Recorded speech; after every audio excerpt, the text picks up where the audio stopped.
Hello everyone. How are you doing? I hope you're doing well. I'm still trying to make it make sense to work on my Stream Deck, and I cannot get it to play. I even tried resampling it and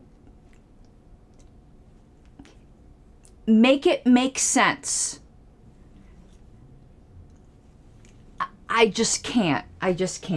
Anyway, before we get started, along the bottom is my grifting. So patreon.com/Pink Flame of Liberty, and is that one? I was gonna say, if Boom Chaka Wow Wow wasn't playing, I wouldn't know. I wouldn't know what to do. Make it make sense. And there isn't new, that's just new music for today. Just new music for today. In tribute for today. So patreon.com/Pink Flame of Liberty. Definitely can use more subscribers. Crap, I didn't bring my laptop down again. I don't think I'm out of focus. It looks in focus on my screen, but my camera does that sometimes, but it looks unfocused. It looks in focus to me. Stephen Ecker. But anyway, I forgot to bring down my laptop to interact with Twitch more effectively. I'll get there. I had it all laid out, and then when I ran downstairs, I didn't bring it with me. And guess what else I didn't bring with me? I wrote down yesterday, let staff know they need to change on the website who the proper Libertarian Party of Idaho leaders are, and I forgot to do that too. Oh boy. Well, alrighty everyone. So all super chats matter, all of the grifting. Let me just take care of a sponsorship. And is this it? Yes, this is it. So it's my friend Zach, who owns Asteros.com, which is a cybersecurity services system. They have a great free offer for you where if you have an online organization or business, he'll do this isn't Cultivar on R, I got to keep this clean, a free surface penetration audit. That just sounds super sexy. But if you go to asteros.com/free, if you've always wondered, do you need to beef up your security? He'll let you know. And I can pretty much let you know for free. Yes, but he'll let you know a little bit more specifically than just, yeah, probably, because there are bad actors out there. There are bad actors out there. So asteros.com/free. Thank you, Zach, for being a sponsor of this show. Now, there will not be a show tomorrow because there is an executive committee meeting of the LNC. I do invite you to come to that. You can find the link at lp.org on the front page. And everyone I know always wants to know because I've got the weirdest t-shirt collection. So this is my booby shirt. Thank you, Wish. It's one of the weirdest shirts I own, but it's one of my favorites. But all right, let's get into the topic. I'm probably going to do updates like this every once in a while. Now, I'm going to do a little bit of a background before we start. This is going to be a real personal show. Love to hear your questions. Love your support. A lot of this is just cathartic to me. But the thing is, I do have people who come to this channel who have no frickin' idea what's going on. So I want to give a little bit of a background, and then also we're going to immediately jump into a book that a friend of mine had recommended and how I'm going to relate that to today. I could tell you, though, I'm in a much better place today to have a discussion. Yesterday got a little rough, and it's strange the way some days are just super, super rough. So for those who aren't regular listeners here, and it's like, what the heck? You're like, what's going on here? What's this pink-haired lady raving about? As most people know, but some listeners don't. I'm the National Secretary of the Libertarian Party. I've been the National Secretary of the Libertarian Party since 2018. Allegedly. I mean, it's, in fact, some people will go allegedly. And the Libertarian Party had lost its way last year. I know some people think it lost its way this year, and I would say absolutely not. But, you know, in my opinion, it lost its way at the end of 2020, beginning of 2021. And it began with the whole very tepid response to COVID. I mean, when you have the National Party tweeting out something like, tweeting out stuff like, you know, mandates aren't good. We're opposed to that, but wearing a mask is a really, really good idea. Even the CDC doesn't say that anymore. I mean, can you be any more obsequious to the regime? Could you kiss the regime's ass any harder if you tried? So, beginning at the end of 2020, I was getting really tired of it. And I basically told them that if they can't stand up against these medical mandates, that we might as well just disband the party now. And at that meeting, which a lot of people don't remember this background, it was December 2020, the meeting is online. I had been complaining a long time online that the National Party's response to COVID sucked. And then there was a member from Georgia who challenged me and said, I see you doing a lot of complaining, but I don't see you offering any solutions. You don't have to have a solution in order to complain, by the way. There are a lot of things in the world I can complain about. I can't fix all the world's problems, but there's no requirement that you have a solution to point out a problem. There's a problem in this world with, let me just pull something out. Divorce, let's just say. Do I have a solution for that? No. Does that mean I can't point out the problem? No. So anyway, I was like, okay, I rise to the challenge. So I came up with all due respect to Jonathan Swift, it wasn't to eat children, a modest proposal, legitimately a modest proposal. So I said to the LNC, you know what, staff's super busy. I know they probably don't have time to craft really, really good messaging because staff was running a lot of our social media and messaging at the time. And I go, it's not fair to expect them to like just focus on this. So why don't we form an advisory committee that will advise staff on some good messaging, that will craft some good messaging. This committee had no budget. It had no authority. It was just an advisory committee, like the most minimal thing anyone could propose. And the LNC shot it down. And Laura Epke actually said, you know what? Nationally, we should just stay in our lane. Yeah, people's lives are being destroyed. People are committing suicide. We're creating intergenerational poverty. This is the worst violation of civil rights in our lifetimes. But yeah, nationally, we should just keep in our lane. And I lost my shit. So I said, screw you guys. Okay, fine. You can't even create a committee. I'm going to create my own damn committee. I'll do it outside the LNC. We'll see what we come up with. I'll bring you a proposal. And they didn't even want to hear the proposal. This cost them nothing. Then when we got a new communications director, I said, screw the LNC. I'm just going to go around them and tell the communications director my idea. And this, by the time this happened, we're in August of 2021. And guess what the plan is that my committee came up with? It was, which National, you guys don't know, you were happy with the little bit National did, but I presented them with an entire marketing plan for already against the next mandate. That was my creation. But they only ran with using the slogan. There was a whole potentially viral marketing plan that they just completely dropped the ball at because they were too busy trying to remove me. The only person who was really actively trying to give them solutions.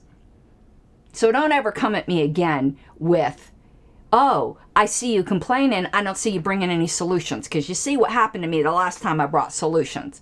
This was supposed to be the short thing for people who don't know what's going on. But anyway, and we were going through our whole woke crisis.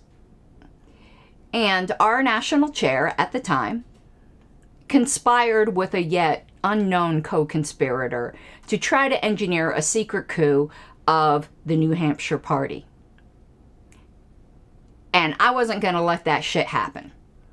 So I exposed that shit, and in return, some of my best friends, or at least I thought so, completely stabbed me in the back, and they removed me from the National Committee for basically being a whistleblower on their tepid response to COVID and what was going to go happen in New Hampshire. Now, those of you who went through this with me know that it was definitely a lot more emotional than all of this. That first video, when that motion first went up, and I was just devastated and crying and freaking out. I still have that video. It's no longer on my channel. I pulled it down at the advice of friends who said that's what people want to see you. They want to see you broken. But you know, I don't mind showing my emotions at all, because I think we need to be honest. And I think authenticity means more sometimes than playing it safe. But anyway, that video is down. I was completely in like autistic meltdown on that video. But that's because someone I thought, even though we didn't agree on the LNC, was one of my best friends. And yet you had a group of people, because I criticized their performance on the LNC, that tried to systematically destroy everything I worked for since 2016. Because I worked my ass off to get where I was at, and I was still one of the hardest working members of the LNC. To systematically destroy that and subvert the will of the delegates who voted for me and who donated to my campaign. Now, as you all know, that whole thing was just awful. And then losing the Judicial Committee appeal, which was a shitty-ass decision, and everyone who voted for it, it was a bad decision, and you ought to feel bad for making it. Even with the stilted standard of our bylaws that says you are presumed guilty, there isn't a presumption of innocence. The LNC just threw a bunch of shit at the wall and hoped something would stick. They couldn't even provide timestamps on the allegedly offending videos that allegedly were so terrible I had to be removed. So if people who re-ran for the Judicial Committee wonder why they didn't get reelected, that's why. Nobody who voted on that decision, and I'm still friends with those people, because again, I'm criticizing their Judicial Committee performance, but I'm not tearing them down as a person. I'm still friends with them. I'm not going to say it hasn't been hard, but I still am. I separate out people's maybe bad committee actions, bad political views. It doesn't matter if I like them as a person. Good people can do shitty things, you know, at times. So during that time period,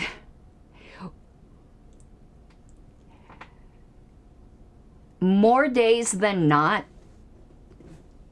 and this didn't stop until, and I've mentioned this before, for a lot of you, I'm rehashing things, but I am getting to this this concept in this book and just some lingering effects. And I do these types of streams because I want people to know me. I want people to try to understand where I'm coming from. If maybe it seems like I'm losing it some days, I want you guys to understand like what's going on with me. And I think we all need to be a little bit more open about our shit. But after that happened, for that whole period of time up through about right before convention, hey JJ, more nights than not, I had freaking nightmares over this thing. Like, it screwed up my life. When you get betrayed that badly by people that you trusted not to do that you trusted to be mature enough to be able to handle political criticism, I don't trust easily. And those were people I trusted. And if you go back to some older story times, I mean, one reason I don't trust easily, which a lot of people know, I come from a very controlling Christian fundamentalist background, and also an abusive marriage where my every action was tightly controlled. I do not trust easily. And that was devastating. And in fact, so pretty much daily nightmares. And I would say they're down to about once a week now, but they're not gone. They're not gone. I still have nightmares over this. Now, some people might go, you're overreacting. That very well could be. I know a lot of people think, and this might be true for some autistic people, because as the saying goes, when you met one autistic person, you met another, that they say, they lack empathy or their emotions are real blunted. That is not true in my case. It's usually extremes with autistic people. They can either be very almost like cold fish, even though they want to connect more, or they can be overly empathetic, overly feeling things. I'm on the over feeling things time, to the point that one of my disorders that is comorbid with my autism is even to the point of personification of objects. Like, if I think about it, I can't throw things out because I imagine that item feels abandoned. And I can't bear to hurt anybody like that. Like, I would rather take all kinds of burdens upon myself than purposely wound somebody in a cruel, unnecessary way. So the point where, like, I won't throw objects out because I personify them. And I'm like, oh my God, how would I feel if I got thrown out? Like, literally, that's how, like, overly emotional like I am in not wanting to hurt. That's one reason I'm a pacifist. Like, nothing torments me more knowing that I carelessly or cruelly hurt somebody. Now, sometimes you have to say things that aren't kind, but they're true. I said a lot of things that were true about the past LNC that weren't the nicest things, but I was never cruel. But the way they treated me was cruel. And the type of, like, overly emotional engagement where my brain circuits are a little bit different than neurotypicals is I do not understand cruelty. I just don't. I don't know how people can be intentionally cruel to each other. I don't understand how people can be cruel to animals. I just do not understand cruelty at all. And when it's directed to me, it's unfathomable. I just can't. So that's one reason why the trauma of last year was so bad. Because really, there was just directed cruelty. I mean, to the point, and I've said this to you guys, like, that was such an emotionally low time for me that in private groups, like private discussions with LNC members, I poured my heart out and didn't even get a response. Where, you know, I don't want to get demonetized here, don't want to get my video struck, but just saying exactly how depressed I was at what was going on, at what they were doing. And nothing. These are supposed to be friends. Nothing. I don't see how people can treat other people that way. Meanwhile, the person who started it all, and I am going to name some names here because it happened. I'm not looking for retaliation, but this is all on the public record. I don't want to bury the past, but I'm also not, don't go and harass these people. If I mention a name, it's over. I'm working through the being it over, but don't go and cause these people any grief. Karma will take care of that. But all the crap, the backstabbing that Richard Longstreth did to me, then he had the nerve, and he got all the sympathy from the LNC of saying how badly it was affecting his life. Yeah, sometimes when you do something evil, yeah, it will affect your life badly. But he got all of this, like, he had the nerve to write my husband to say, can't you try to, basically, this is paraphrasing, he didn't word it exactly like this, but obviously the bottom line of it was, can you keep your wife quiet? It's affecting my job. Meanwhile, they accused me of everything under the sun, and it was on a Wikipedia article. Why do you think I couldn't find a job? Because that shit came up in interviews, but he had the nerve to say, oh, this is affecting me badly.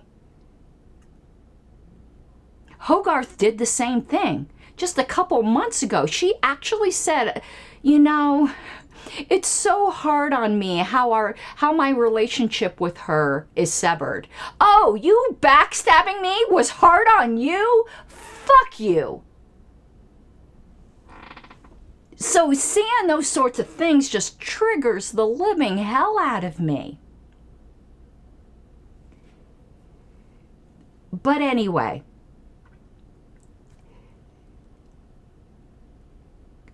a friend of mine, who I don't want to say name because I don't have permission, after all of this, when I was talking about how, looking back in hindsight, how I'm actually, in hindsight, grateful this happened.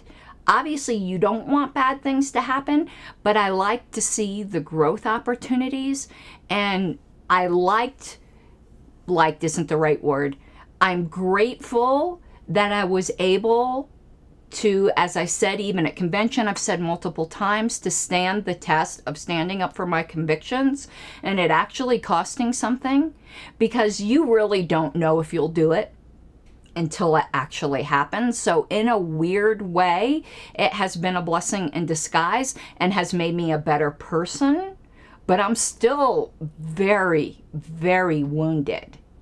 Obviously, they got voted out. The healing process has begun. I've been publicly vindicated, and I cannot even begin to tell you how grateful I am for that. But you can't just flip the switch. It just doesn't work that way. This is going to take a while to work out. And there are times where I'm seeing just crap on Facebook from people who couldn't lift a finger to speak out against what happened to me. Meanwhile, they've got their knickers all in a twist because someone on national made a tweet they didn't like.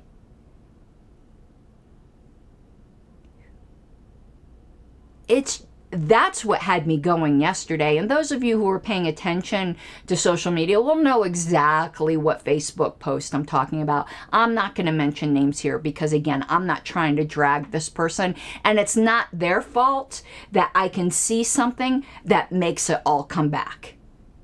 That's on me. I've got to deal with my own shit. But I do ask friends to know that's what I'm dealing with. So sometimes I realize I lash out. I lash out because I'm still deeply, deeply wounded. And it's getting better. It's getting better every week. But it is going to take some time. And to see some people who are just still going after me hammer and tong, it's like, I pity them in a way, but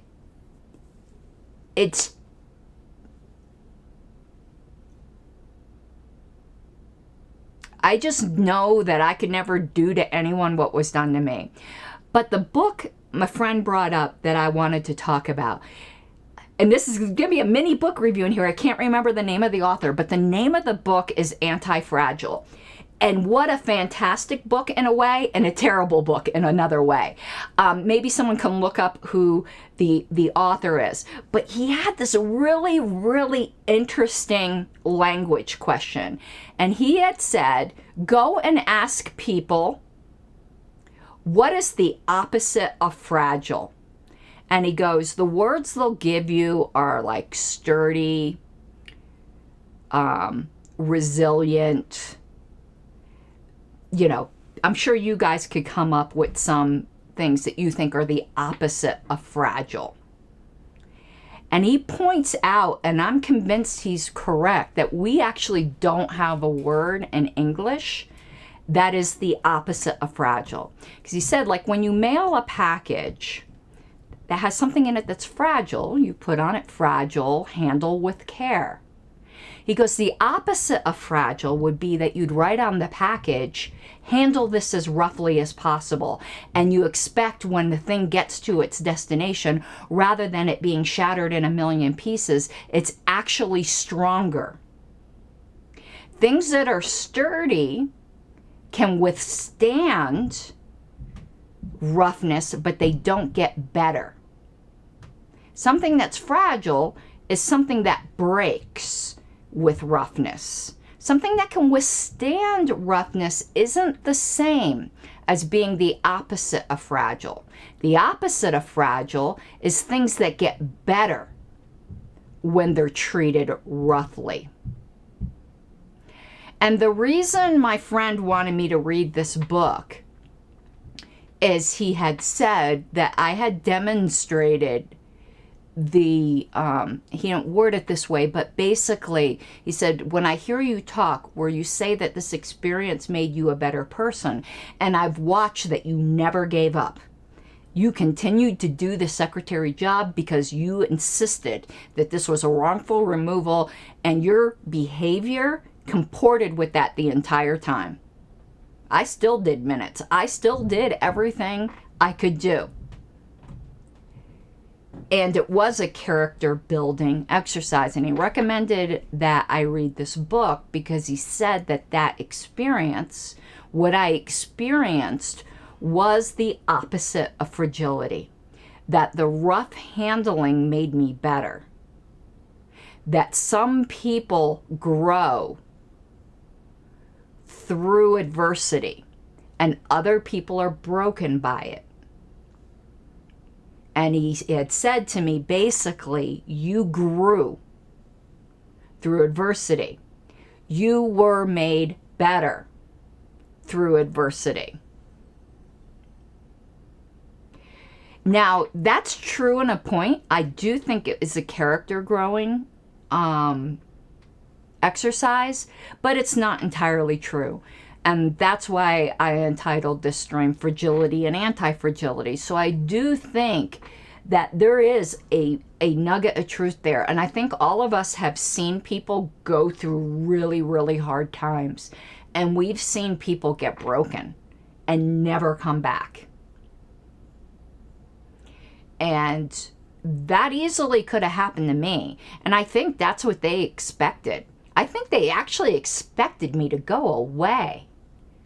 If you want to shut me up, the worst thing you do is make a martyr out of me. There's some people you just don't do that to. But there are other people you do that to, and they quit. But while in a very real sense, I agree with that. It did make me a better person. It also did break me in some ways. I am emotionally broken in a lot of ways. I'm stronger in that I know I'll stand up for my principles. And I put my money where my mouth is. And my commitment to standing up to people on the wrong side of an unequal power balance is greater than it ever was. I had a lot of friends standing with me. And I can't imagine going through that alone. And when I see somebody who's in the right that is on the wrong side of that, I'm just completely solid that I'm going to stand with them. Now, when there are people who are in equal power relationships, I tend to stay out of those squabbles. When someone's got it, you know, like sometimes other people interfering doesn't help. That, you know, sometimes you got to fight your own battles. And it's like even what I say to Wayne. It's so tempting for a husband, like if I'm in an online debate and someone gets a little nasty with me and calls me a name, you know, it's his instinct to jump in and be like, don't you talk to my wife that way. And I'm like, don't do that. We're equal debate partners here, me and this other person. I don't need you coming in to save the day. And in fact, somebody who's debating me shouldn't get a package deal and think they have to debate both of us. You know, we might be an LP couple, but we should each stand on our own merits. That's a little bit different than 40 people getting expelled from Massachusetts for simply signing a petition. I stood with them because they were on the unequal side of a power dynamic where the other side, who was dead wrong, held all the power. So there's times to stay out of things, and there's times to get involved in things. And I'm more committed than ever on things, particularly when it's people in positions of authority that can take something away from you. And again, it's not talking about mere disagreement with a board. There was a time here in Colorado, Mike knows, where it was even a little bit abusive. In fact, I was more angry at the way the former chair treated him. But we were able to stand up for ourselves and weather the storm. We didn't need somebody coming in riding along on a white horse to save the day. But there are circumstances when you do have to stand for people. So in that way, my resolve is stronger than ever to do that.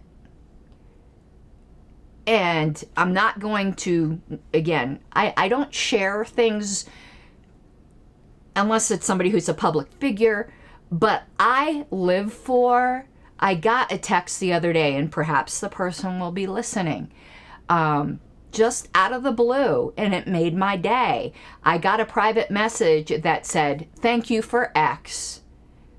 As a matter of fact, thank you for everything.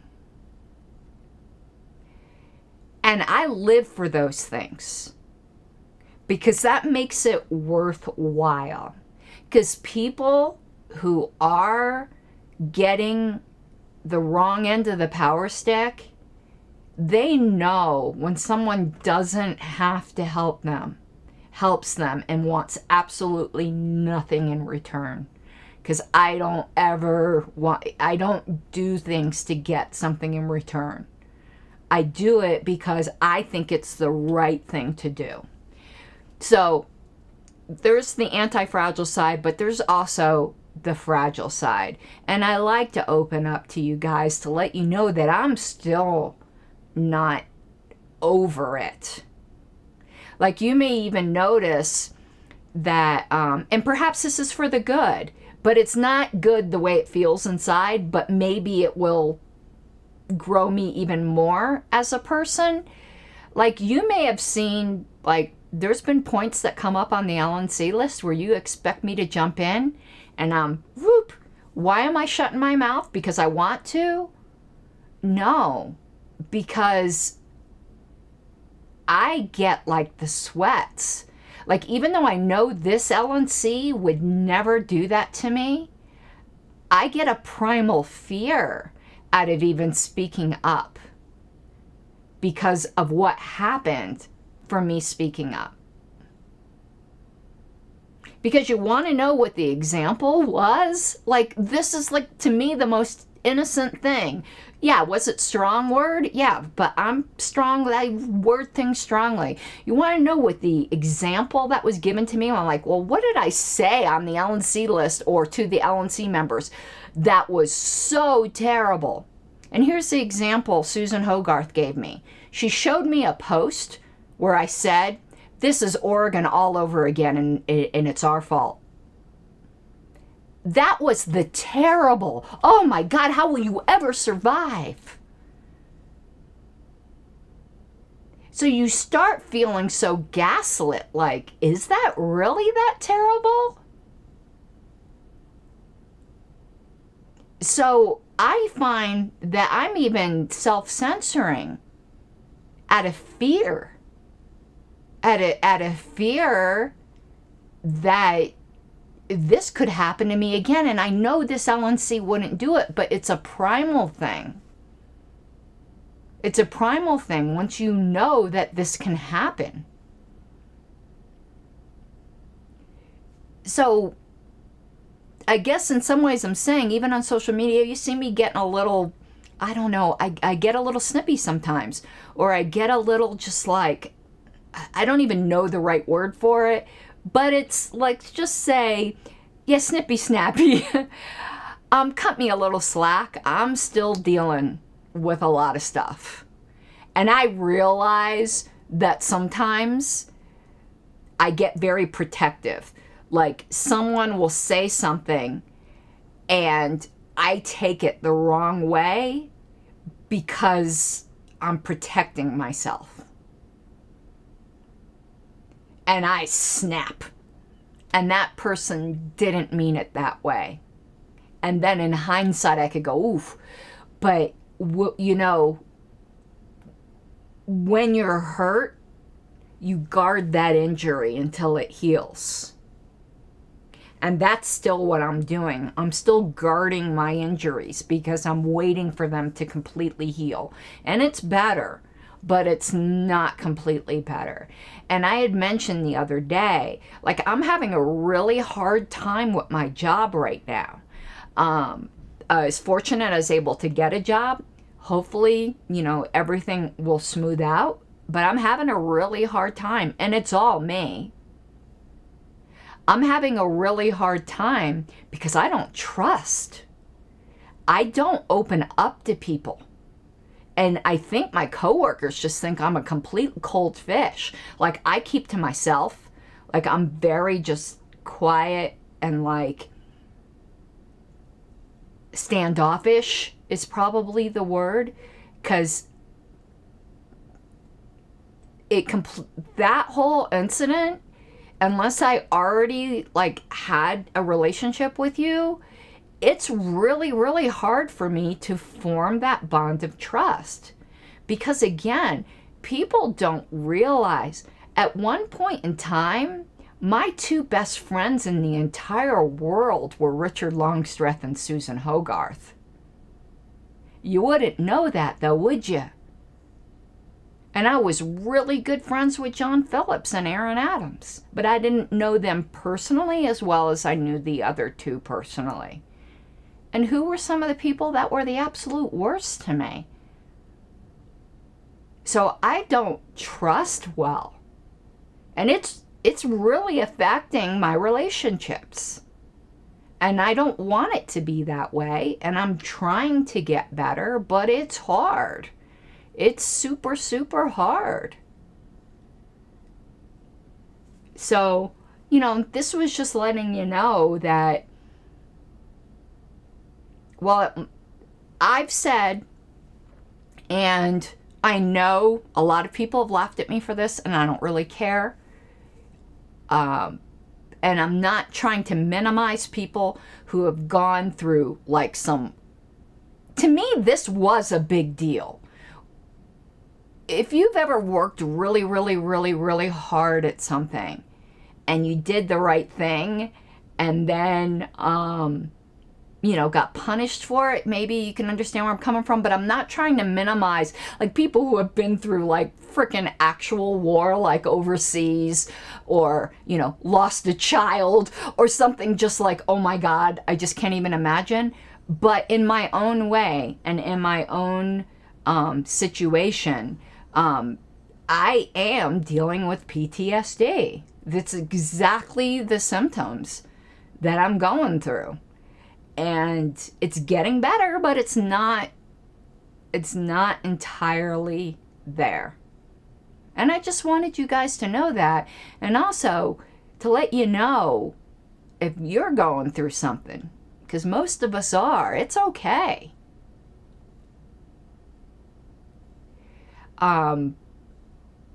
If we can't open up, like, we've lost the human connection. And there's still just a lot of times where it just comes flooding back. Those times are less and less, but it still happens. But as I said before, while nobody does anything perfectly, and I certainly, probably should have worded some things differently. There's some things I would have done differently. The ultimate course of action I took, I wouldn't change a thing. I have no, we all say regrettable things, but in the overarching narrative, I don't regret a thing, and I'm ultimately grateful for the experience. But I wanted to share a couple other things that made the healing more difficult. And I've mentioned this, I think, somewhat obliquely, but I've been doing a lot of thinking about this incident. And some people at convention witnessed this. But after I re-won my secretary race, Richard comes up to me and holds out his hand.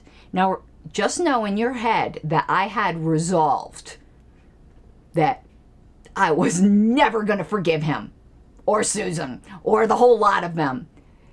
But you want to know what? When someone walks up to me and holds out the olive branch, I melt. I melt like frickin' MacArthur's Park. Like someone left the cake out in the rain. I just melt. So without a second thought, I took his hand. And he basically said he wanted a clean start. And he wanted Wayne and I at his wedding. And I just melted. And guess what my fool ass did? I fucking hugged him. I hugged him and said, I'm willing to start fresh. And you want to know what he did within 3 days of that? Was back shit talking me on social media.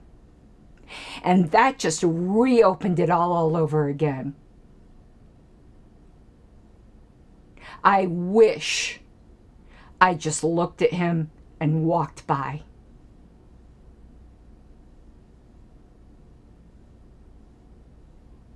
I think I would be a lot better now if that didn't happen. And I go, why would he do that? Why would you ask for a fresh start and that person grants it to you? I never even asked him to apologize. He didn't apologize. He just held out his hand, said he wanted a fresh start. I melted and I hugged him. I hugged the man that stabbed me in the back. And then he turned around and did it again.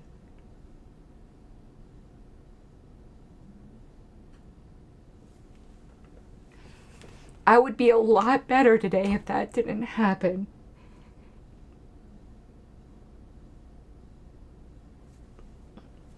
So you ask yourself, why would somebody do that? And you can't know why people do things. But frankly, if I had to give you my honest opinion, I think he wanted to be seen doing it. It was right up in front. There were a bunch of people watching. And I think he did it to be seen. And I walked right into it. And here's the stupid thing. I probably would do it again. Because when a human being is looking at me and saying they want a fresh start, I'm a Christian. I don't have the coldness in me, even though I talk a good game, to just look through them like they're dead and walk on by. I just don't have it in me to do that. And that means you get hurt a lot, but I guess I would rather be that way. But yeah, I would be in a much better place if that didn't happen, because the convention would have been the severing. Okay, done. In the past. That brought it back into the future.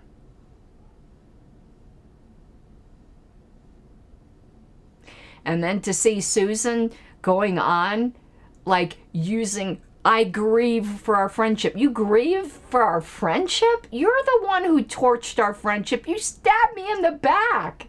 And you're trying to get sympathy for that?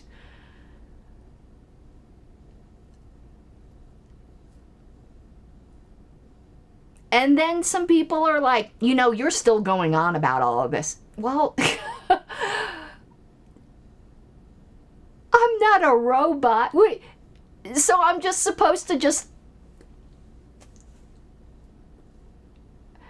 I don't talk about it as much as I feel it. I'm trying to move on. And that's one reason why I'm doing this show, because I think getting it out there helps me move on. It lets you guys know what I'm going through. A lot of people don't know that happened at convention. And I think maybe knowing that, maybe now you know why sometimes it still bubbles up to the surface where I've got to say something. Some people go, what more do you want? You got your suspension voided.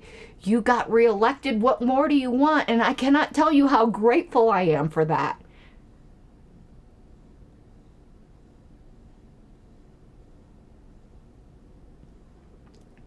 But a lot of people don't know those several things happened, and it just keeps reopening the wounds. And I'll get to a point where it won't bother me anymore. But it ain't there yet. It ain't there yet. And I just wanted you guys to know that. And also to let you know that whatever you're going through, it's gonna take some time. And it's okay.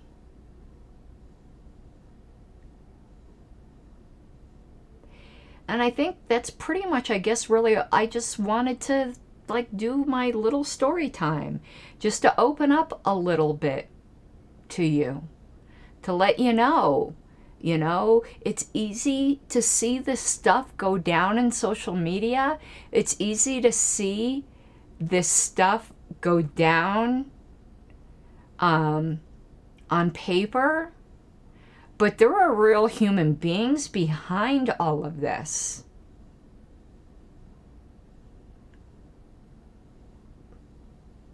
And I know, I'm going to tell you, now I'm going to go off into my pop culture references. I was rewatching Game of Thrones the other day, as I do, and I have to tell you, I got it in the feels. I got it in the feels with Jon Snow. Jon Snow, when after he got resurrected by the Red Woman, he's like, I did the right thing. I did the right thing, and they killed me for it. I was like, oh, right in the feels. Oh boy. But yeah, until I started talking here, I didn't realize how much of a burden I was still carrying by that second betrayal. By that second betrayal. Why would you ask someone for a fresh start? They give it to you and you don't take it. Why would you do that to me?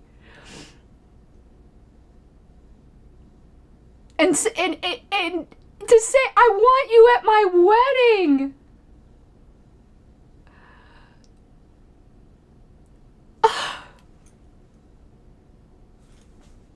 Unreal. Unreal. And sucker me. If any of them did it again, I would probably accept it again. Because that's just both my faith and my nature. I don't have a cold heart. It's just not in me to be that way. I can talk about it. Because the funny thing is, when we were having some private discussions, Richard and I, I'm like, we'll never be friends again. I'll never forgive you. And like the first time I saw him face to face, and he basically, without asking for forgiveness, asked for forgiveness. I folded. I folded on the spot, and I'd do it again. Oh boy. All right, everyone. Well, that's going to be it for this evening. I do thank you for sharing this time with me. And I'm sure there's some people watching this that are going to mock me, that are going to make fun of me. They're going to tell me I can't let it go. I'm letting it go. This is part of the process, though. It's not a light switch.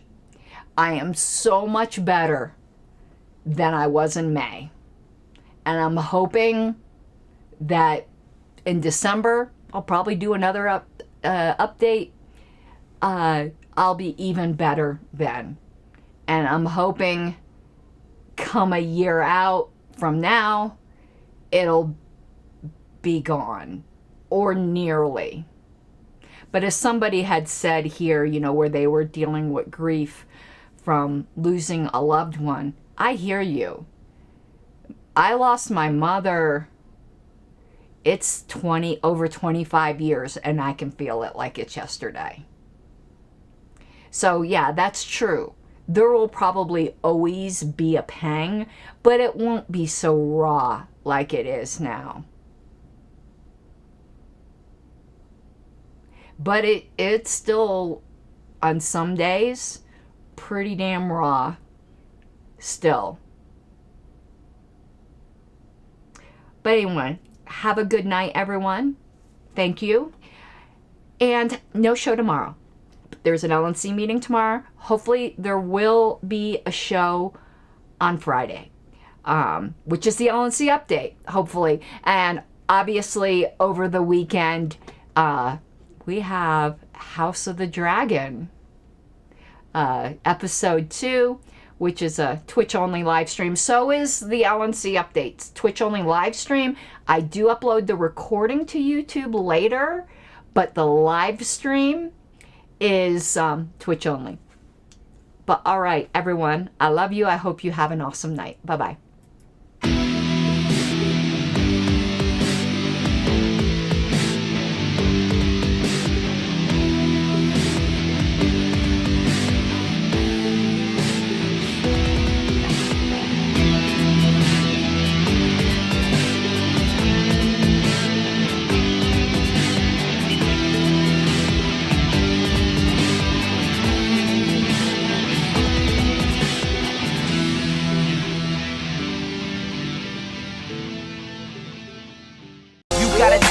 Given, that's how we live it. Don't be mad at the system, it's simply how we've existed. I hear a lot of people talking like they politicians and choose to be an accountant because it's safe in a